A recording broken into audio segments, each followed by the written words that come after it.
మనం నేర్చుకుంటున్నాం కదా, ఆత్మీయ ఎదుగుదల అనే విషయంలో పరలోకంలోకి మనకి సమృద్ధి అయిన ప్రవేశం కావాలి అని అంటే మన జీవితం ఎలా ఉండాలి అనే విషయాలు కొన్ని నేర్చుకుంటా ఉన్నాం. ఆ, మొదటిగా మన ప్రారంభం ఎలా ఉండాలి అనే విషయాలు నేర్చుకున్నాం. మన పునాది ఎలా ఉండాలి, స్తంభముగా మనం ఎలా ఉండాలి అనే విషయాలు మనం చూసాం. ఈరోజు ఎలా నిర్మించబడాలి అనే విషయాలు మనం చూడడానికి ప్రయత్నం చేద్దాం. ఆ, పేతురు రాసిన రెండవ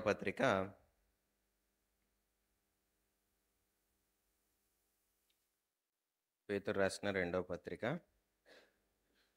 మొదటి అధ్యాయము 4వ వచనం నుంచి చదువుకుందాం. ఆ మహిమ ఉమ్, గుణాతిశయములను బట్టి ఉమ్, ఆయన మనకు ఉమ్, అమూల్యములను ఉమ్, అత్యధికములైన ఉమ్, వాగ్దానములను ఉమ్, అనుగ్రహించి ఉన్నాడు. ఉమ్, దురాశను ఉమ్, అనుసరించుట వలన ఉమ్, లోకమందున్న భ్రష్టత్వమును ఉమ్, ఈ ఈ వాగ్దానముల మూలముగా ఉమ్, మీరు తప్పించుకొని ఉమ్, దేవ స్వభావమునందు ఉమ్, పాలివారగునట్లు ఉమ్. వాటిని అనుగ్రహించెను. అల్టిమేట్గా మనం ఏమవ్వాలంటే దైవుని స్వభావంలోకి మారాలి. అది మన ఎండ్ గోల్ అయి ఉండాలి. ఆ దేవుని స్వభావంలోకి వెళ్ళే ముందు అంటే వెళ్ళడానికి మనం ఎలా అనే అడుగులు ఇప్పుడు చూడబోతున్నాం. 5వ వచనం నుంచి చదివితే ఆ విషయాన్ని, ఆ హేతువు చేతనే మీ మట్టుకు మీరు పూర్ణ జాగ్రత్త గలవారై మీ విశ్వాసమునందు సద్గుణమును, సద్గుణమునందు జ్ఞానమును, జ్ఞానమునందు ఆశా నిగ్రహమును, ఆశా నిగ్రహమునందు సహనమును, సహనమునందు భక్తిని, భక్తి యందు సహోదర ప్రేమను, సహోదర ప్రేమ యందు దయను అమర్చుకొనుడి అని చెప్తా ఉంది. అమరిక ఎలా ఉండాలో ఒక విధానం చెప్తా ఉంది. నిర్మించేటప్పుడు మనం ఏం చేస్తాం? ఇటుక మీద ఇటుక, ఇటుక మీద ఇటుక కట్టడానికి ప్రయత్నం చేస్తూ ఉంటాం. అలాగ మన నిర్మాణాన్ని పూర్తి చేసుకుంటూ ఉంటాం. ఒక నిర్మాణాన్ని నిర్మించేటప్పుడు మనిషిలో కలిగే ఆలోచనలు ఎలా ఉండాలి అని అంటే, మనము ఒకరి హద్దుని మీరకూడదు, నియమ నిబంధనలు దాటిపోకూడదు, మనము నిర్మించాల్సిన ప్రతి ఒక్క విధానాన్ని ముందుగా ఆలోచించుకోకపోతే నిర్మించిన తర్వాత మళ్ళీ పడగొట్టాలా, మళ్ళీ కొట్టుకోవాలి, చాలా నష్టం కలుగుతూ ఉంటుంది. అందుకే నిర్మాణానికి ప్రతి ఒక్క వ్యక్తి ఏం చేస్తాడంటే ఒక ప్లాన్ కలిగి ఉంటాడు, అవునా కాదా? ఒక నిర్మాణం ఎలా ఉండాలి అని ముందుగా ప్రణాళిక కలిగి ఉంటాడు. నాకు స్థలం ఇంత ఉంది కాబట్టి ఆ స్థలానికి ఇంతని ఇలా కట్టుకుందాం, ఇంత స్థలం ఉంచుకుందాం, ఇంత విషయాలు మనం ప్రయత్నం చేద్దాం అని చెప్పి బెడ్రూమ్ ఇంత ఉండాలి, కిచెన్ ఇంత ఉండాలి, హాల్ ఇంత ఉండాలి అని కట్టుకుంటామా? కట్టుకోం. ఖచ్చితంగా ఇలా ఆలోచిస్తాడు మనిషి. మన విధానం ఇలా ఉండాలి. ఒక బిల్డింగ్ యొక్క నిర్మాణం ప్రణాళిక ఖచ్చితంగా వేసుకొని దాని ప్రకారం ప్రతి ఒక్క ఇటుక పేర్చుకుంటూ ఉంటాడు. అలాగే మన నిర్మాణం కూడా ఉండాలి. అయితే నిర్మాణం దేని మీద కట్టబోతున్నాం అని అంటే, మొదటిగా మనం దేవుని యొద్దకు వచ్చిన తర్వాత మన విశ్వాసము అనే ప్రారంభంతో ప్రారంభించి తర్వాత పునాది క్రీస్తు అనే పునాది వేసి ఆయన లోపల మనలో ఉండే విధానంతో మనం ఒక స్తంభముగా నిలవబడి ఇప్పుడు నిర్మించుకోవడానికి మనం ప్రయత్నం చేస్తున్నాం. నిర్మించుకోవడానికి ప్రయత్నం చేస్తున్న మనము సరైన కట్టడముగా మనం కట్టబడాలి అని అంటే, మనము మొదటిగా మనం చూసుకోవాల్సింది అంటే ప్రారంభంతో మనం ప్రారంభించిన మనం చివరి వరకు మనం నిలబడే స్థితిలో మనం ఉండాలి అని అంటే నిర్మాణం కూడా ప్రాముఖ్యమైనది జీవితంలో. సో ఆ నిర్మాణం ఎలా ఉండాలి అని అంటే, ఆయన చెప్తా ఉన్నాడు పేతురు రాసిన రెండవ పత్రిక 2వ అధ్యాయంలోనే నూతన నిబంధనలో 218 పేజీ నెంబరు. నూతన నిబంధనలో 218 పేజీ, పేతురు రాసిన రెండవ పత్రిక 2వ అధ్యాయం 1వ వచనం నుంచి ఇలా చెప్తుంది. మరియు అబద్ధ ప్రవక్తలు ప్రజలలో ఉండిరి, అటువలనే మీలోనూ అబద్ధ బోధకులు ఉందురు. వీరు తమ్మును కొనిన ప్రభువును కూడా విసర్జించుతూ తమకు తామే శీఘ్రముగా నాశనము కలుగు చేసుకొనుచు నాశనకరమగు భిన్నాభిప్రాయములను రహస్యముగా బోధించుదురు. ఇందాక మనం చదువుకున్నాం కదా 5వ వచనంలో, మీ మట్టుకు మీరు పూర్ణ జాగ్రత్త గలవారై ఉండాలి అని చెప్తా ఉంది. నిర్మాణంలో ఒక మెట్టు ఏంటి అని అంటే, ఒక ఇటుక అనుకుందాం. ఒక ఇటుక ఏంటి అని అంటే, నా మట్టుకు నేను ఏం చేయాలంట? పూర్ణ జాగ్రత్త కలిగి ఉండాలి అంట. ఇప్పుడు మీ పక్క వాళ్ళతో చెప్పండి, మీ బాధ్యత మీదే, మీ లెక్క మీదే, ఎవరి మీద తోసేయడానికి అవ్వదని చెప్పండి. బైబిల్లో ప్రారంభంలో మనం చూసాం కదా, ఆదాం గారు ఏం చేశారు? ఇగో నువ్వు ఇచ్చిన అవ్వే నన్ను ఇలా చేసేలా చేసిందని చెప్పి ఆదాం గారు అవ్వ మీద తోస్తారు. రేపు పొద్దున మనం దేవుని ఎదురు నిలబడిన తర్వాత ఇదిగో ఈ సందీపే మమ్మల్ని తప్పుదోవ పట్టిస్తాడు అని అంటే కుదరదు. ఏమవదు? కుదరదు. లేకపోతే నవీన్ బ్రదరే మాకు ఎలా చేస్తాడంటే కుదరదు. ఆలివ్ బ్రదర్ గారు ఎలా చేస్తారంటే కుదరదు. బుచ్చిబాబు గారు ఎలా చేస్తారంటే కుదరదు. అశోక్ వస్తాడు, అశోక్ ఎలా చేస్తాడంటే కుదరదు. లేకపోతే బాబ్జీ వచ్చాడు, బాబ్జీ అని చేస్తాడంటే కుదరదు. ఎవరిది బాధ్యత? చేసిందంతా మీరు చేసి మా మీద తోసేస్తారా అని అంటే బైబిల్ ఏం చెప్పింది? మీ మట్టుకు. ఇప్పుడు ఆలోచించండి, మనం రకరకాల పరిస్థితుల్లో భిన్న భిన్న బోధలు వినుంటాం, రకరకాల పాస్టర్లను చూసుంటాం, రకరకాల పరిస్థితులు మనం గమనించి ఉంటాం. ఇలా కూడా చెప్తారా, ఇలా చెప్తున్నారు, భలే ఉంది ఇదేదో అని అనుకుంటున్నాం. మనం నీ హృదయాన్ని ఎలా ఎదిగేలా చేస్తున్నారని ఎప్పుడైనా ఆలోచించారా? బోధ వినేటప్పుడు నా ఆత్మీయ స్థితి ఎలా ఎదిగింప చేస్తున్నాడు ఈ నాయకుడు, ఈ వ్యక్తి, ఈ బోధకుడు, ఈ మెసేజ్ చెప్పే వ్యక్తి నన్ను ఎలా ఎదిగింప చేస్తున్నాడు ఎప్పుడైనా మనిషి ఆలోచన ఉంటుందా? లేదు. మంచి ప్రసంగికుడు వచ్చాడంటే వెళ్దాం, విందాం, నేర్చుకుందాం, వచ్చేద్దాం అన్న ఆలోచన మనిషిలోకి వస్తుంది. కానీ మీ మట్టుకు మీరు పూర్ణ జాగ్రత్త గలవారే ఉండాలి. ఒక కట్టడం పాడవడానికి ఎవరి వల్ల సాధ్యం కాదు. మనం నిర్మించుకునే విధానం బట్టి గవర్నమెంట్ రూల్స్ దాటిపోయింది అనుకోండి, మన హైడ్రా లాగా ఏం చేస్తారు? బాధ్యత ఎవరు చెప్పండి? కట్టుకునేటప్పుడు వాళ్ళు అడగాల, అందరినీ పరీక్షించాలి. అందరూ ఒప్పేసుకుంటున్నారు, గవర్నమెంట్ కూడా లైసెన్స్ ఇచ్చేస్తుంది కదా, అందరికి లంచాలు ఇస్తారు, వేస్తారు. ఇప్పుడు అన్ని ఇల్లు కూచేస్తుంటే నిజానికి హృదయం చాలా బాధాకరంగా అనిపించిన నియమ నిబంధనలకు అదేమైంది? అతీతంగానే ఉందని అనిపిస్తూ ఉంటుంది. అయితే ఆలోచించండి, మన నిర్మాణం ఎలా ఉండాలి? ఒక వ్యక్తి దగ్గర నుంచి వినేటప్పుడు బెరయా సంఘస్థులు ఏం చేశారంట?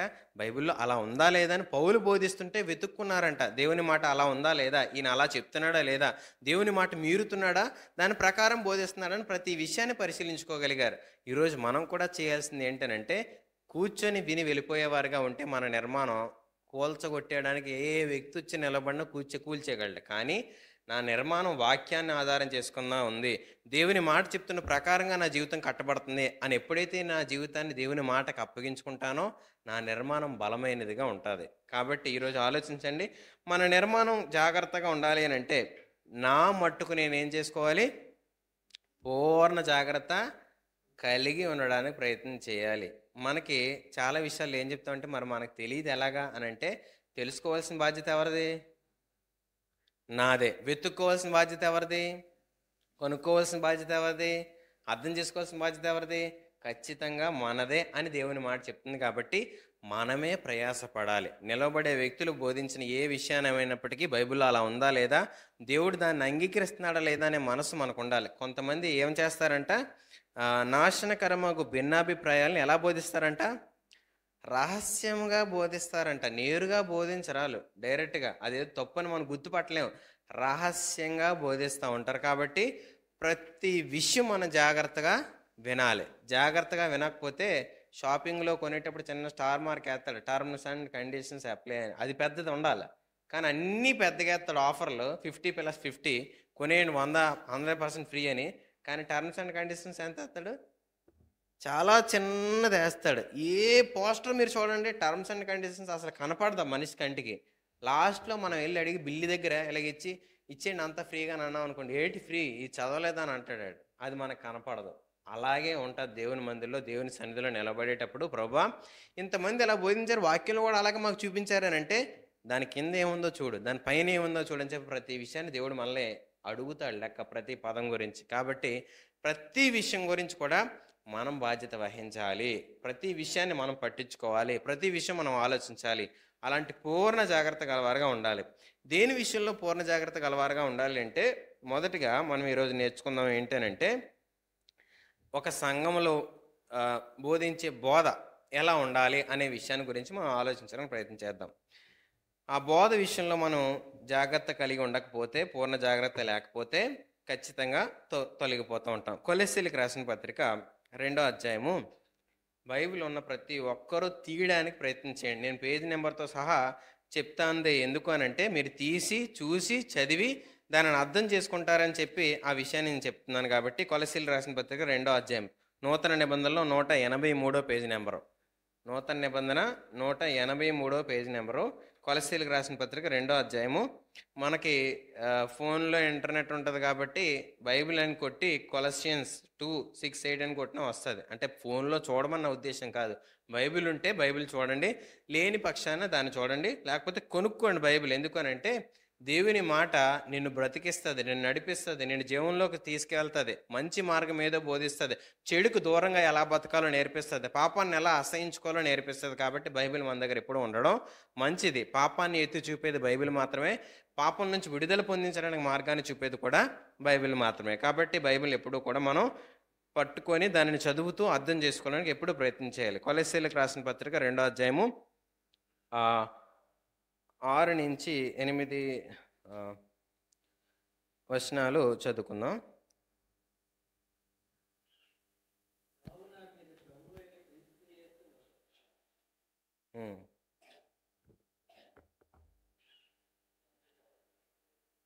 చదవండి. కావున మీరు ప్రభువైన యేసుక్రీస్తును ఉమ్, అంగీకరించిన విధముగా ఉమ్, ఆయన యందు ఉమ్, వేరుపారిన వారై ఉమ్, ఇంటి వలె కట్టుబడుచు ఉమ్, మీరు నేర్చుకొనిన ఉమ్, ప్రకారముగా ఉమ్, విశ్వాసమందు స్థిరపరచబడుచు ఉమ్, కృతజ్ఞతాస్థుతులు చెల్లించుట యందు ఉమ్, విస్తరించుచు ఉమ్, ఆయన యందుండి నడుచుకొనిడి. ఉమ్, ఆయనను అనుసరింపక మనుష్యుల పారంపర్యాచారమును అనగా ఈ లోక సంబంధమైన మూల పాఠములను అనుసరించి మోసకరమైన నిరర్ధక తత్వము చేత మిమ్మును చెరపట్టుకొని పోవువాడెవడైనా ఉండునేమో అని జాగ్రత్తగా ఉండుడి. ఎవరికి చెప్తున్నారు ఇది? మనకేనా? లవోదిక సంఘానికా? మనకే. మనకి అనే కంటే నాకే చెప్తున్నాడని చెప్పండి మీ పక్కలతో. నాకే చెప్తున్నాడు, మీకే చెప్తున్నాడు అని కూడా చెప్పండి. నాకు, మీకు, మనకే. కాబట్టి మనకి అనే దాంట్లో నాకు ఉంది అనేది మనం గ్రహించాం కదా. ఆయన చెప్తున్నాడు ఏంటంటే మనము ఆయనలో వేరు పారినప్పుడు అది చాలా బలంగా నిలబడుతుంది. కొన్ని చెట్లు బయటికి బాగా ఎదిగిపోతాయండి, కానీ వేర్లు ఎంత ఉంటాయి? చాలా చిన్నవే ఉంటాయి. ఈ పక్కన ఉన్న చెట్లు అలాగే ఉంటాయేమో కదా, తోస్తే వేర్లు ఎంతకో కనబడవు, కానీ వేరు లోతుగా ఉన్నది ఎంత గాలి వచ్చినా నిలబడదు. కొన్ని చెట్లు బయటికి కాడలాగే ఉంటాయి, కానీ తుఫాన్ వచ్చినా అది అలాగే ఇలా వంగుతుంది, మళ్ళీ లేచిపోద్ది. కానీ దాని వేరు బలంగా ఉంది కాబట్టి అది నిలబడడానికి అవకాశం ఉంటుంది. ఆయనలో వేరు పారి ఇంటి వలె కట్టబడుచు ప్రతి విషయంలో కూడా ఆయన చెప్పినట్టుగా మనం నడిచినప్పుడు చాలా మంది దగ్గరికి వచ్చి మనకి కొన్ని విషయాలు మనకు బోధిస్తూ మనల్ని తప్పు ద్రోవకు లాక్కొని వెళ్ళిపోయేవారు చాలామంది ఉంటారంట. అలాంటి వారందరి విషయంలో కూడా మనం ఎలా ఉండాలంట? జాగ్రత్త కలిగి ఉండాలని చెప్తుంది. పూర్ణ జాగ్రత్త ఎలాగనంటే మనం వినే బోధ, మనం ఉండే ప్రదేశం ఏం బోధిస్తుంది అనే విషయంలో మనం చాలా జాగ్రత్త కలిగి ఉండాలి. మనం ఒక్కొక్కటిగా నేర్చుకోవడానికి ప్రయత్నం చేద్దాం. మొదటిది ఏంటనంటే చాలామందికి ఒక గొప్పగా చెప్పుకునే సంగతి ఏంటనంటే ఎన్ని ఏళ్ల చరిత్ర ఉందో తెలుసా మా సంఘానికి అని అంటారు. ఎన్ని ఏళ్ల చరిత్ర కలిగిన సంఘమో తెలుసా అని అంటారు. ఎన్ని ఏళ్ళు అని అంటే ఎప్పుడో 1947లో కట్టింది, మరలా పునర్నిర్మాణం జరిగిన ఇలా ఉన్నది, ఇంత విస్తరించింది అని చెప్తా ఉంటారు. ఎన్ని ఏండ్ల చరిత్ర కలిగిన సంఘమైనప్పటికీ కూడా నేడు ఆయన ఏం బోధిస్తున్నాడు అనేది మనం అర్థం చేసుకోవాలి. ఎందుకు అని అంటే ప్రారంభంలో పునాది వేసిన వ్యక్తి దేవుని మాటను అనుసరించి విలువలతో కూడిన పునాది వేసి ఉండొచ్చు, కానీ నేడు నడిపిస్తున్న వ్యక్తి అలాంటి మాదిరికరమైన పునాది వేసి దాని మీద కట్టబడే కట్టడంగా ఆ వ్యక్తి నిలబడకపోతే అది పురాతనమైన సంఘమైనప్పటికీ కూడా అందులో మనం నిలిచి ఉండటం ద్వారా మన నిర్మాణం సరి అయినదిగా ఎదగలేదు. కాబట్టి ఈరోజు మన నిర్మాణం సరి అయినదిగా ఉండాలి అని అంటే నేను మీకు చెప్పాలనుకున్న విషయం ఏంటంటే ఈ ప్రదేశంలో మీరు ఉన్నారు, రేపు పొద్దున్న ఇక్కడి నుంచి మరొక ప్రదేశానికి వెళ్ళొచ్చు, ఇక్కడ ఇంకో వ్యక్తి రావచ్చు, మరొక వ్యక్తి చేత మీరు నడిపింపబడవచ్చు. ఏ ప్రదేశంలో ఎక్కడికి వెళ్ళినా ఒక మాట ప్రసంగం మీరు వినే అవకాశం మీ ముందుండొచ్చు, కానీ ఆ వింటున్న ప్రసంగంలో దేవుని మాటను అనుసరించింది దేవుని ఒప్పుకోలుతో జరిగిందా కాదా అనేది మనకు అర్థం అవ్వాలి అని అంటే వారి బ్యాక్గ్రౌండ్ పరిస్థితులు ఇవన్నీ కాదు, కానీ మొదటగా వారి దేవుని మాటను అనుసరించి దేవునిలో మనల్ని కడుతున్నారా లేదా, మనల్ని ఎదిగింప చేస్తున్నారా లేదా అనేది మనకి స్పృహ ఈ మాటలు బట్టి మనం అర్థం చేసుకోగలుగుతాం. కాబట్టి మొదటిది, చరిత్ర ముఖ్యమా నాణ్యత ముఖ్యమా? ఏది ముఖ్యం? నాణ్యత ముఖ్యం. జనరల్గా తండ్రులు పితరులు చాలా విలువలతో కూడిన వారే ఒకప్పటి వారు. నేడు సమాజం అలా లేదు. కాబట్టి ప్రతి ఒక్కరిని కూడా మనం చాలా జాగ్రత్తగా వివేచిస్తూ ఆలోచిస్తూ నడుచుకోకపోతే మోసం చేసేవారు చాలా మంది వచ్చారండి. అందులో ఉచ్చులో పడిపోతే రావడం చాలా భయంకరంగా, చాలా నష్టపోతున్నారు. వారు ఆస్తులు పోగొట్టుకుంటున్నారు, వారు శరీరాన్ని నష్టపరుచుకుంటున్నారు, వారికి ఉన్న ప్రతి ఒక్క మర్యాదకరమైన జీవితాన్ని దూషణ పాలు చేసుకుంటున్నారు. అలా కాకూడదని నేను ముందుగా ఈ మాట పూర్ణ జాగ్రత్త అనే మాట ద్వారా దేవుడు మనకి ఈరోజు కొన్ని విషయాలు నేర్పించాలనుకుంటున్నారు. కాబట్టి బోధ విషయంలో చరిత్ర కాదు, నాణ్యత, దేవుని మాట అనుసరించిన ఆ నాణ్యత కలిగిన వారిగా మనం ఆ బోధ ఉందా లేదా అనేది మనం ఖచ్చితంగా గ్రహించవలసిన బాధ్యత మన మీద ఉంది. రెండోది, ఆశీర్వాదాల వైపు ఎప్పుడైనా మనల్ని ఎవరైనా నడిపిస్తే చాలా జాగ్రత్త కలిగి ఉండాలి. ద్వితీయోపదేశకాండము 28వ అధ్యాయము ఒకసారి తీద్దాం. పాత నిబంధనలో 5వ పుస్తకం అది ద్వితీయోపదేశకాండం అని అంటే. కాబట్టి ద్వితీయోపదేశకాండము 28వ అధ్యాయం, పేజీ నెంబరు 168. ద్వితీయోపదేశకాండము 28వ అధ్యాయం, పేజీ నెంబర్ 168. పాత నిబంధనలో మొదటి నుంచి కొన్ని విషయాలు చెబితే ఇలా ఉన్నది. ఏంటనంటే, నీవు నీ దేవుడైన యెహోవా మాట శ్రద్ధగా విని నేడు నేను నీకు ఆజ్ఞాపించిన ఆయన ఆజ్ఞలన్నిటినీ అనుసరించి నడుచుకుని ఎడల నీ దేవుడైన యెహోవా భూమి మీద ఉన్న సమస్త జనుల కంటే నిన్ను హెచ్చించును. ఆయన ఏం చెప్పాడంట? ఆయన మాట శ్రద్ధగా విని ఏం చేయాలంట?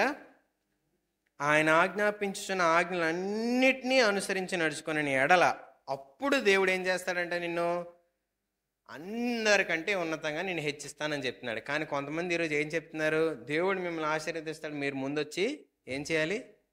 ఏదో చెయ్యాలి, ఇలా నడవాలి, ఇలా ఉండాలి అని చెప్తా ఉన్నాడు. ఈరోజు వ్యక్తికి మనం ఎప్పుడు కూడా చెప్పే మాటల కంటే దేవుని మాట ఏం చెప్తుంది అనేది ఎప్పుడు కూడా పరిశీలించుకోవడానికి ప్రయత్నం చేయాలి.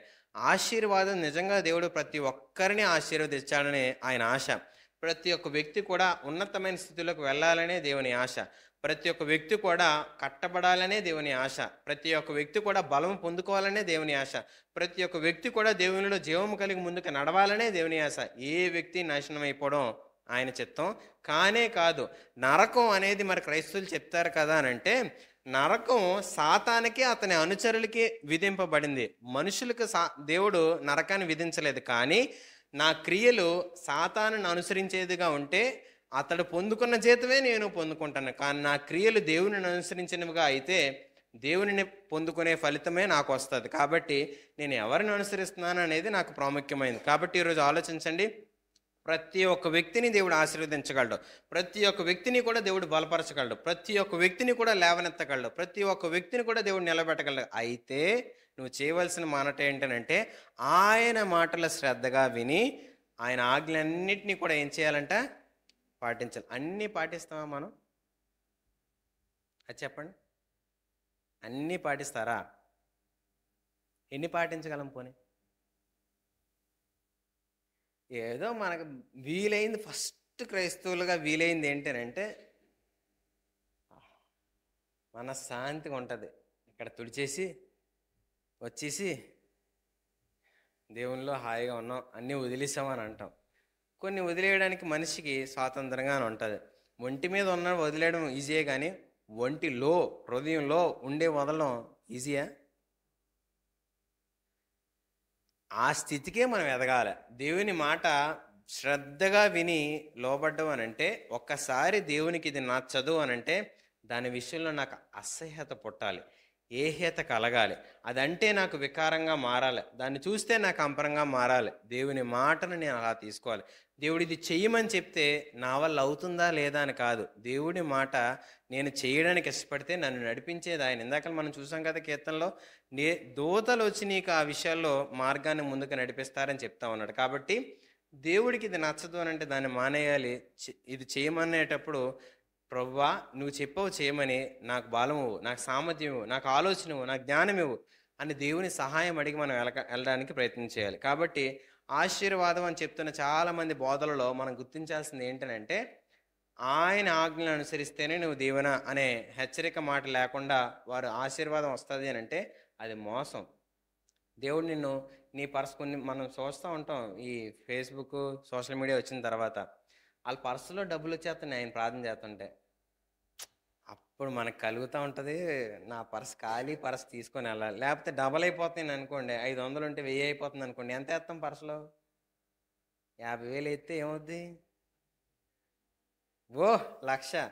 గారడీ వారికి, బిజినెస్ పీపుల్కి వాళ్ళకి పెద్ద తేడా ఏం లేదు. దేవుడిని మనం వెళ్ళేటప్పుడు ఆయన నీతిని బట్టి ఆయన దగ్గరికి వెళ్ళాలి, ఆయన యథార్థతను బట్టి ఆయన దగ్గరికి వెళ్ళాలి, ఆయన ఉన్నతమైన పరిశుద్ధతను బట్టి మనం ఆయన దగ్గరికి వెళ్ళాలి. కానీ మనం మన జీవితాన్ని లోకంలోకి నడిపించుకోవడానికి ఎప్పుడు కూడా దేవుని దగ్గరికి రాకూడదు.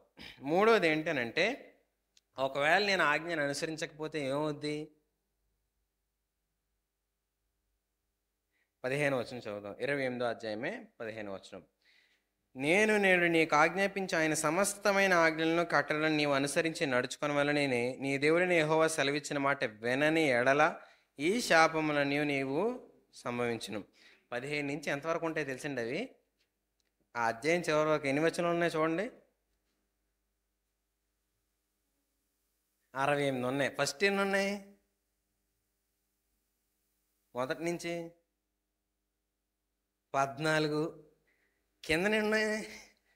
ఎన్నింతలు అది? 6 ఇంతలు దగ్గర కదా. పోనీ 5 ఇంతలు అనుకుందాం, 4 ఇంతలు పోనీ 4 ఇంతలు అనుకుందాం, లెక్కలు చూసే 14 4. ఆలోచించండి, హెచ్చరిక ఎలా ఉండాలి అలాంటప్పుడు? అరే బాబు తప్పిపోతే నీకు చాలా ప్రమాదం అనే హెచ్చరిక ఉండాలి వద్దా?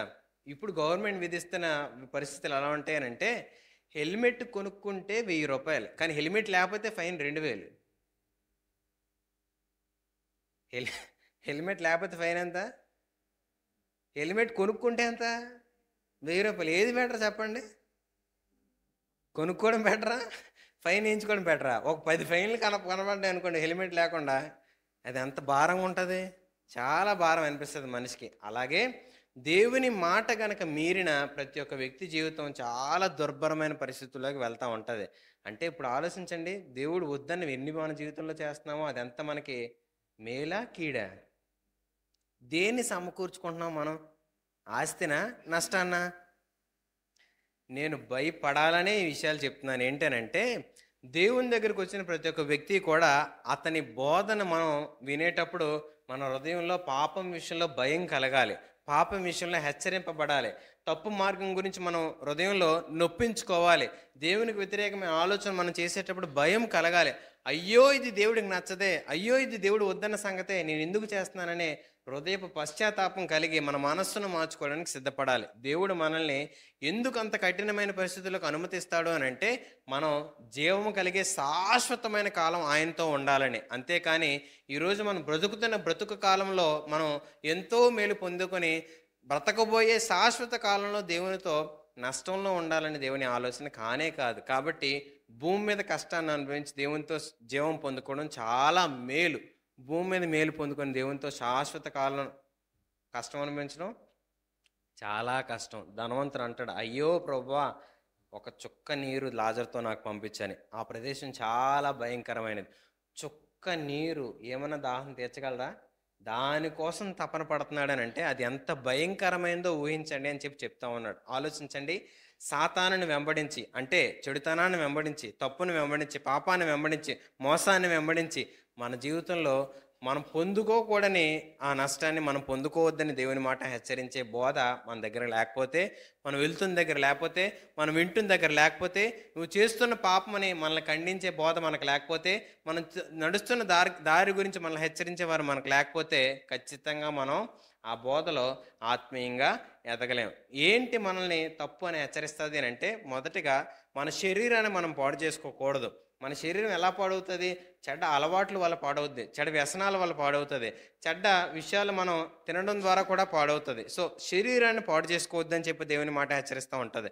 రెండోది, మనస్సును పాడు చేసుకోవద్దు అంటే ఇతరులని చెడు చేయాలని కానీ, చెడు ఆలోచన తలంపు పుట్టిన వారుగా కానీ, మరి ఏ ఇతరులుగా కూడా మన ఆలోచనని పాడు చేసుకోకూడదు. మూడోది, ఆత్మని పాడు చేయకూడదు. శరీరాన్ని పాడు చేయకూడదు, మనస్సుని పాడు చేయకూడదు, ఆత్మని పాడు చేయకూడదు. ఈ మూడు నువ్వు పాడు చేస్తే దేవుడు మనల్ని ఆ విషయాలలో చెడ్డ దారిని అనుభవించే ఆ ఫలితాన్ని పొందుకునే వారిగా మనకు జీవితం ఇస్తాడు. కాబట్టి ఆ నష్టాన్ని పొందుకోవద్దనే బోధ మనం వినకపోతే ఖచ్చితంగా మనం దేవుని నుంచి దూరం అయిపోయేవారుగా ఉంటాం, కానీ దేవునిలో ఎదగలేం. నాలుగోది ఏంటనంటే, వ్యక్తి కేంద్రముగా కాక దేవునిని కేంద్రంగా పరిచర్య చేయగలరు. బోధ జరగాలి అంటే బోధించిన బోధన మనం వినిన తర్వాత మనకి ఎవరు గొప్పగా కనబడతారు? బోధించిన బోధకుడా, దేవుడు గొప్పగా కనబడతాడా? నిజం చెప్పండి, ఎవరు కనబడతారు? బోధకుడు కనబడతాడు, అది తప్పు. మరి ఎవరు కనబడాలి?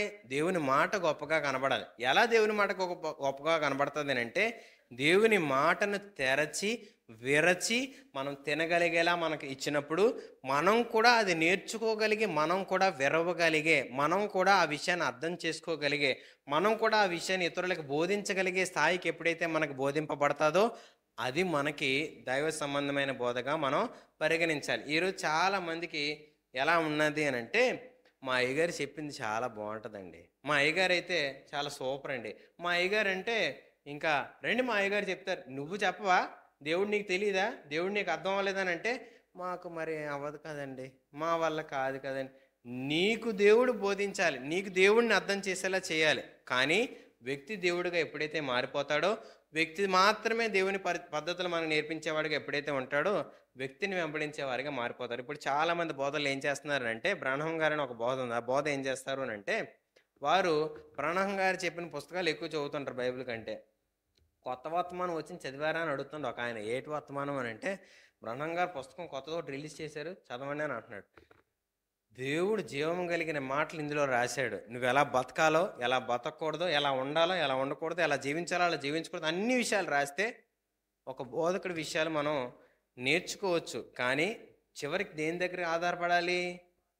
వాక్యం మీద ఆధారపడాలి. వాళ్ళు దాని మీద ఆధారపడరు, ఇతరుల బోధ మీద ఆధారపడతారు. కాబట్టి వ్యక్తి కేంద్రంగా ఏదైనా జరుగుతుంది అని అంటే హెచ్చరికగా భావించండి. వ్యక్తిని ఆ గొప్పగా ఎక్కడైతే హైలైట్ చేస్తారో చాలా ప్రమాదకరమైన అంచు అది. కాబట్టి అందులో చిక్కోవద్దు. నేడు రీసెంట్గా జరుగుతున్న విషయాలు ఏంటంటే, ఒక ఆవిడ నేనే యేసుప్రభుని అని చెప్పుకుంటుంది. ఆవిడ యేసుప్రభుని చెప్పుకుని సుమారుగా ఒక 300 మంది ఆవిడ ఉచ్చులో ఉండి వారి ఆస్తిని పోగొట్టుకున్నారు, వారి శరీరాన్ని నష్టపరుచుకున్నారు. వారు చాలా దీనమైన దయస్థితికి వెళ్ళిపోయి అసలు మేము విశ్వాసంలో ఉండాలా లేదా అన్న స్థితిలో వారు మారిపోతూ ఉన్నారు. ఈరోజు యేసుప్రభుని వెంబడించే వారికి అది ఏ పరిస్థితుల్లో దేవుడు అని వెళ్తున్న ప్రతి ఒక్క వ్యక్తి కూడా మోసం చేయడానికే ప్రయత్నం చేస్తున్నాడు. వ్యక్తి కేంద్రంగా, దేవుడు వ్యక్తిని కేంద్రంగా ఏ పరిస్థితుల్లో అయితే బోధ ఉంటుందో అది ఖచ్చితంగా నాశనం వైపు నడిపించే మార్గమే తప్ప జీవం వైపు నడిపించే మార్గం కానే కాదు. దేవునిని కేంద్రంగా, దేవునినే ముఖ్యమైన వ్యక్తిగా మనం మన బోధ, వారు చూపించే విధానం అన్నీ కూడా దేవుని కేంద్రంగా ఉండాలి. అది 4వ విషయం. 5వది, ధనమును కేంద్రంగా ఏది కూడా చేయకూడదు, కానీ విశ్వాసాన్ని ఆధారం చేసుకుని వారు ముందుకు నడిచేదిగా ఉండాలి. అంటే ఇప్పుడు నేటి కాలపు బోధలు విషయాలు ఎలా ఉన్నాయి అని అంటే, మీరు 5,000 కనుక స్పాన్సర్ చేస్తే ఏమవుద్ది?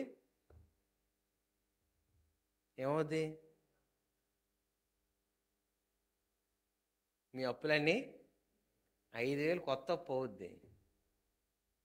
అవునా కాదా? మనం ఇస్తే మనకు వస్తుందా? అప్పు ఎక్కువ అవుద్దా? అప్పు ఎక్కువ అవుద్ది. కానీ వాళ్ళు చెప్పేది ఎలా ఉంటుంది? మనకి సాక్ష్యాలు చాలామంది చెప్తారు. నేను ఒక ప్రోగ్రామ్ స్పాన్సర్ చేశాను, వెంటనే దేవుడు నా అకౌంట్లో 70,000 వేసాడనంటే, 70,000 20,000 వేస్తే 70,000 వచ్చింటే బాగుంది. వ్యాపారం అది దేవుని పనే. డబ్బుతో కూడింది ఏదైనా కూడా వ్యాపారమే. అందుకే ఆయన అన్నాడు, మీరు సిరిని దేవునిని కలిసి సేవించలేరు, ఇద్దరు యజమానుల కింద ఉండలేరు. ఈరోజు బోధ మనది ధనం మీద కడితే కూలిపోతుంది నిర్మాణం. దేని మీద కట్టుకోవాలి? విశ్వాసం మీద కట్టుకోవాలని చెప్పి దేవుని మాట చెప్తుంది. మనం ఆధారపడాల్సింది దేవుని మీద, ఆయన యందు విశ్వాసం నుంచి ముందుకు నడవాలి. ధనం మీద కట్టబడే బోధలు చాలా ఉన్నాయి. వాటి విషయంలో మనం చాలా జాగ్రత్త కలిగి ఉండాలి. ఎన్ని నేర్చుకున్నాం? 5 నేర్చుకున్నాం. 6వది, సిద్ధాంతపరమైనదిగా కాక క్రీస్తులో స్వాతంత్రంతో నడవాలి. ఆ స్వాతంత్రం ఉంది కదా అని చెప్పి అన్నీ చేయదగినవి కాదని బైబిలే చెప్పింది. కాబట్టి సిద్ధాంతపరమైన విషయాల్లో మనం నడవక క్రీస్తులో స్వాతంత్రంతో నడవగలగాలి. అది ఆ బోధన అనుసరించేదిగా ఉండాలి. అంటే ఏంటంటే కొంతమంది కొన్ని సంఘాల్లోకి మేము అప్పుడప్పుడు వెళ్ళేటప్పుడు చప్పట్లు కొట్టామనుకోండి, అందరూ ఒకసారి విచిత్రంగా మా కాసి చూశారు. నేనేం తప్పు కొట్టానా, తప్పు సౌండ్ వస్తుందా ఏంటి మా కాసి చూస్తున్నా, ఏమైనా చెత్త పడిందా నువ్వు వెతుక్కుంటున్నాం. మేము చప్పట్లు కొడుతుంటే మా కాసి విచిత్రంగా చూస్తున్నారు. ఓ చోటికి మేము గళ్ళు చొక్కాన మామూలు ప్లెయిన్దే కొంచెం గళ్ళు ఉంటాయి వేసుకెళ్ళాం. వాళ్ళు పైనుంచి అందరూ వైట్ వేసుకున్నారు. అందరు దేవదూతల్లాగా ఉన్నారు, మేమే పాపుల్లాగా ఉన్నాం. మా ఆకాశాలు విచిత్రంగా చూస్తూ ఉన్నారు. వస్త్రం మన శరీరాన్ని కప్పేదిగా ఉండాలి. వస్త్రం అవి కంటే అంటే ఇవి మనకు కొంచెం కంఫర్ట్గా ఉంటాయి కొన్ని అలాంటివి, కానీ ప్యాంటు కొంత మర్యాదపూర్వకంగా ఉంటుంది. ఒక గవర్నమెంట్ ఆఫీస్కి వెళ్తే ఏంటి వేసుకెళ్తాం? ఏం వేసుకెళ్తాం చెప్పండి? ఎందుకు వేసుకెళ్తారు ప్యాంటు? అది గౌరవప్రదక సూచన, రెండోది ఒక మర్యాదపూర్వక సూచన. మన మందిరానికి వచ్చేటప్పుడు ఎందుకు చేయం? నా కంఫర్ట్, నా సుఖం, నా ఆనందం. దేవుని దగ్గరికి వచ్చేటప్పుడు మన ఆలోచన సిద్ధాంతపరమైనదిగా వెళ్ళకూడదు. అంటే ఇలాగే ఉండాలా, ఇలాగే వేసుకోవాలి కానే కాదు. క్రీస్తులో స్వాతంత్రం ఉంది కదా, అన్నీ చేయదగినవేనా? అది కూడా మన హెచ్చరికే. అంటే స్వాతంత్రం ఉంది, కానీ నీకు బుద్ధిపూర్వకమైన ఆలోచన దేవుడు కూడా పెట్టాడు. ఏది చేయదగింది, ఏది కాదు. ఆఫీస్ ప్రాముఖ్యమా, మందిరం ప్రాముఖ్యమా, దేవుని సన్నిధి ప్రాముఖ్యమైందా, మనం వెళ్ళే ప్రదేశం ప్రాముఖ్యమైందా? దేవునిని కలుసుకోవడానికి వస్తున్నాననే విలువ, ప్రయాస, ప్రాధాన్యత మనకి ఎక్కువైతే దానికి విలువ తగినట్టుగా మన జీవితాన్ని పెంచుకోగలుగుతాం. ఆలోచించండి, సిద్ధాంతపరమైన మనం ఏవి వెంబడించకూడదు, కానీ స్వాతంత్రాన్ని ఇచ్చే నియమాలను మనం తప్పుదోవ కూడా తీసుకువెళ్ళే వారిని మనం అనుసరించకూడదు. అంటే సిద్ధాంతాలు పెట్టకూడదు, అలాగని స్వాతంత్రం ఉందని ఇష్టం వచ్చినట్టుగా విచ్చలవిడితనంగా కూడా మనం నడుచుకోకూడదు. మన బోధ అలాంటిదిగా మనం లేకపోతే ఆ బోధ నుంచి మనం ఖచ్చితంగా నాశనం వైపే నడిపిస్తారు తప్ప దేవునిలో ఎదిగేలాగా మనల్ని చేయడానికి అవకాశం తీసుకోరు. కాబట్టి మనం సిద్ధాంతపరమైన వెంబడించకూడదు, అలాగా స్వాతంత్రం ఉంది కదా నచ్చిన చేసేవారిని కూడా మనం వెంబడించకూడదు. బైబిల్ ఇచ్చే హద్దు దగ్గర మనం ఉండాలి, బైబిల్ ఇచ్చే స్వేచ్ఛ దగ్గర మనం పరిగెత్తే వారిగా ఉండాలి. అలాంటి 2 కట్టుబాట్లతో మనం నడవాలి తప్ప ఇవే చెయ్యాలి, ఇలాగే చేయాలి అని మనం ఎక్కడో ఆలోచించకూడదు. కొంతమంది చూడండి, ప్రార్థన చేస్తారు స్టార్టింగ్లో, తర్వాత మళ్ళీ ఇంకో ప్రార్థన చేస్తారు, తర్వాత మళ్ళీ ఇంకో ప్రార్థన చేస్తారు. 100 ప్రార్థనలో అయిపోతూ ఉంటాయి. సమయం దేవుని మాట చేత హెచ్చరింపబడడానికి అవకాశం తీసుకోరు. కొంతమంది పాటలు మొదలెట్టారనుకోండి, ఒకసారి మీటింగ్ ఒక దగ్గరికి వెళ్తే 8:30, 9 వరకు పాటలు పాడి అప్పుడు ఎత్తున్నారు ప్రసంగానికి. అందరు జోలపాట పాడడానికి, లాలి జో జో అన్నట్టు. దేవుని మాట జోలపాట పాడడానిక? హెచ్చరించి వారిని బలపరిచి నిలబడ్డానిక? గోతులో పోయే ప్రాణాన్ని దేవుని మాట స్వరం విని అయ్యో లెగు, నువ్వు జీవం కలిగి నడవాలి, చచ్చిపోతాను బతుకులు నువ్వు బతకాలని చెప్పి దేవుని మాట చెప్పడానికి అవకాశం తీసుకోవాలి. కానీ బోధించే బోధ సమయం ఏమో ఈరోజు 11కి 12కి. ఆలోచించండి, అలాంటి వారిని మనం గమనించేటప్పుడు వారు ఎందులో ఉన్నారని ఒక సిద్ధాంతపరమైన మనుషులకు అలవాటు పడి వీళ్ళు రావట్లేదు కదా, సరే వీళ్ళు వచ్చినప్పుడు మనం ప్రారంభిద్దాం. ఎవరిని? మనుషులను ఆధారం చేసుకున్నా మనం చేస్తాం దేవుని పరిచర్య. దేన్ని ఆధారం చేసుకోవాలి? దేవుని మాటను అనుసరించి ప్రాధాన్యత చేసుకోవాలి. ఒక నియమం అంటే, ఒక కట్టుబాటు అంటే, మేము కొంత ఆలస్యంగా వచ్చిన ఆ పరిస్థితుల్లో ఎవరో ఒక వ్యక్తి ఇక్కడికి వచ్చి 7 గంటలకల్లా ఆ పరిస్థితిని ప్రారంభించడానికి ప్రయత్నం చేస్తున్నారు. ఎందుకు? ఒక క్రమంలో వెంబడించాలి, ఒక విధానంలో వెంబడించాలి అనే నిబంధనలు మనం వెంబడించే వారిగా ఉండాలి. అందుకే సిద్ధాంతపరమైనదిగా కాక స్వాతంత్రాన్ని ఇచ్చే నియమంగా మనం ఉండడానికి ప్రయత్నం చేయాలి. ఆ స్వాతంత్రంలో అన్నీ చేయదగినవా కావా అనే వివేచన మనకి ఉండాలి. తరువాత 1, 2, 3, 4, 5, 6 నేర్చుకున్నాం. 7వ విషయం ఏంటంటే ఆచారముగా కాక ఆత్మ నడిపింపుతో చేయాలి. మనం చేసేవి ఎలా ఉండాలి? ఆచార సంబంధమైనవిగా కాక ఆత్మ నడిపింపుతో చేసేవిగా మారాలి. 7వ విషయం మనకి దేవుని మాటలోంచి మనం ఆలోచించేద్దాం. ఏంటనంటే ఆచార సంబంధమైన విషయాలు మనల్ని ఏం చేస్తాయి అని అంటే స్వేచ్ఛని మనకి ఇవ్వవు. అంటే ఇలా చేయొచ్చు, ఇలా చేయాలని అని మనకి ఏ రకంగా కూడా అనిపించదు. ఆత్మ నడిపింపు ఏం చేస్తుంది అని అంటే ప్రతి పరిస్థితిలో కూడా దేవుని నీతిని నెరవేర్చడానికి ఇష్టపడుతుంటుంది. కానీ ఆచారం ఎవరి నీతిని నెరవేరుస్తుంది అంటే మనుషుల నీతిని నెరవేరుస్తూ ఉంటుంది. కొన్ని ఆచారాలు మనుషులు కట్టుబాట్లు కట్టుకొని ఇలా చేయాలంటారు. ఏంటనంటే ఒక దగ్గరికి మందిరానికి వెళ్ళిన తర్వాత ఏం జరిగింది అని అంటే, మా ఇల్లు కట్టుకున్నాం, అక్కడ కూడా వచ్చి ప్రార్థన చేయండి, మేము కొబ్బరికాయ ముందు కొట్టేసి ఇలా ఎంట్రీ ఇస్తాం, మీరు వచ్చి రిబ్బన్ కట్ చేయండి. ఏం చేస్తారంటే ఆయన ముందు కొబ్బరికాయ కొడతాడంట. అక్కడ అది కూడా ఉంది, అవి కూడా అవుతున్నాయి, అన్నీ అవుతున్నాయి. మన లాస్ట్లో ఏం చేయాలంటే ప్రార్థన చేసి ఏం చేయాలి? ఆయనకి ఈ పద్ధతిని అనుసరించాలా, ఆయన చెప్పింది అనుసరించాలా? రెండు చేస్తే పాస్టర్ గారు దేవుడు, ఒకటి చేస్తే పాస్టర్ గారు శత్రువు. ఈడో మెంటలోడు, అన్నీ చేయడు, ఆడికి నచ్చిందే చేస్తాడు. ఆయనకు బోధింపబడిన చేస్తాడు. దేవుడు ఆయనకి ఏ నడిపింపిస్తే ఆ నడిపింపుతో చేస్తాడు. కానీ మనుషులు ఇలా చేయండి బాగుంటుంది, ఇలా ఉండండి బాగుంటుంది, చెప్పండి.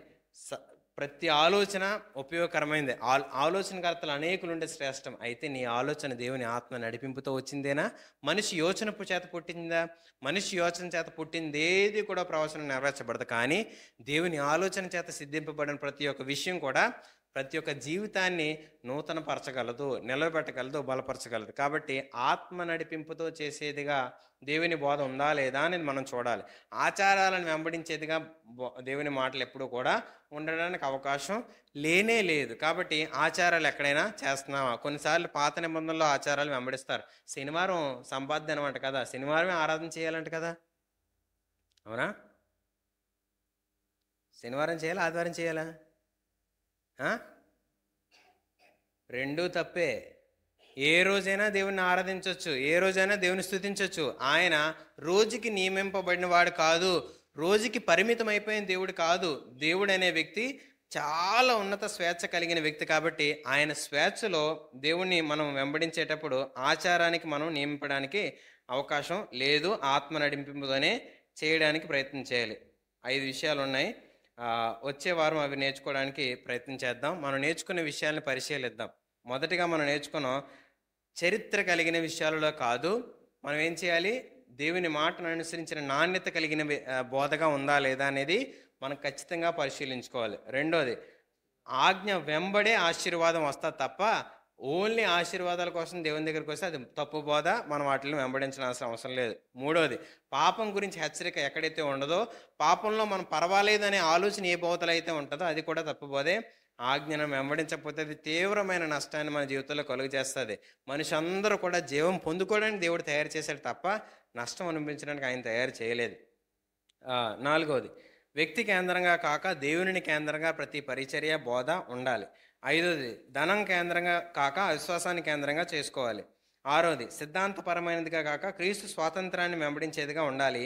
ఏడోది, ఆచారంగా కాక ఆత్మ నడిపింపుతో ప్రతిదీ జరిగేదిగా దేవుని బోధ ఉండాలి. ఇలాంటి బోధలో ఎప్పుడైతే మనిషి జీవితం నడవబడతాదో, నేర్పబడతాదో, అన్ని విషయాలు వాటిని అనుసరించిందిగా మనిషి జీవిస్తే ఆ వ్యక్తి ఆత్మీయతలో ఎదుగుతాడు. అతనికి పరలోకంలో సమృద్ధి అయిన ప్రవేశం వస్తుంది. ఈరోజు ఆ పరలోకంలో సమృద్ధి అయిన ప్రవేశం మనం పొందుకోవాలి అని అంటే దేవుని మాటల ప్రకారమే మన జీవితాన్ని కట్టుకోవాలి తప్ప ఏ వ్యక్తి కూడా మన పరలోకాన్ని తీసుకెళ్ళగలడా? ఏ వ్యక్తి పరలోకానికి తీసుకెళ్ళలేడు, ఏ బోధ తీసుకెళ్ళలేదు దేవుని మాట అనుసరించింది కాకపోతే. కాబట్టి మాటలు దేవుని మాటని అనుసరించేదిగా, దేవుని విషయాలని మనం అన్ని విషయాలలో మన జీవితాన్ని నెరవేర్చేదిగా ఉండకపోతే ఖచ్చితంగా దేవుని దగ్గరికి మనం వెళ్ళలేం. ప్రార్థన చేసుకుందాం. దేవుని మాటను అనుసరించేదిగానే మన జీవితం ఉంటేనే మనకి ఆ సమృద్ధి అయిన ప్రవేశం దొరుకుతుంది. కాబట్టి ఆ సమృద్ధి అయిన ప్రవేశం పొందేలాంటి బోధ దగ్గర మనం ఉండాలి. ఆ గుంపులోనే మనం చేరాలి. ఆ విషయాలను బట్టే మనం దేవుని మాట అలా ఉందా లేదని పరిశీలించుకొని కట్టుకోవడానికి ప్రయత్నం చేయాలి.